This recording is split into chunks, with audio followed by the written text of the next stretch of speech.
Queridos hermanos, iniciamos hoy este día con la palabra del Señor, como siempre, bendecidos por su gracia, alimentados con su palabra, para que tengamos la fuerza necesaria de sobrellevar este día con gran alegría, con gran entusiasmo y fortalecidos con su presencia.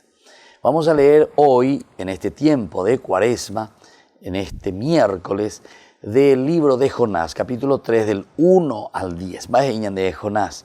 La palabra del Señor fue dirigida por segunda vez a Jonás. Parte ahora mismo para Nínive, la gran ciudad, y anúnciale el mensaje que yo te indicaré. Jonás partió para Nínive conforme a la palabra. Nínive era una ciudad enorme, grande, se necesitaba 3 días para recorrerla. Y Nínive entonces comienza a predicar Jonás: dentro de 40 días Nínive será destruida. Ellos creyeron en Dios, decretaron un ayuno y se vistieron con ropa de penitencia. Bueno, queridos amigos, en primer lugar hay un llamado de parte de Dios para anunciar. Ese entonces ya puede ser un mensaje para nosotros. Es por segunda vez, porque conocemos que la primera vez Jonás no quiso saber nada, o cañín, o otro lado. Pero cuando Jonás de JC Nínive. Al final acepta y se va, y tiene que anunciar. Nínive dice que es una ciudad enorme, y él comienza a predicar, a decir, dentro de 3 días. Entonces aquí viene, por otra parte, el segundo elemento, el predicar, el decir, el anunciar. Siempre anunciar lo que Dios pone en nuestra boca, lo que Dios pone en nuestros labios.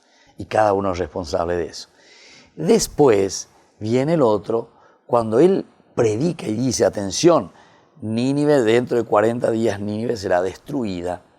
Es la respuesta que le dan los ninivitas, porque dice, creyeron en Dios, decretaron ayuno y se vistieron con ropa de sayal, de penitencia. Entonces, queridos hermanos, es lo que hoy también el Señor nos propone. Es tiempo de penitencia, es tiempo de conversión. Ninivita y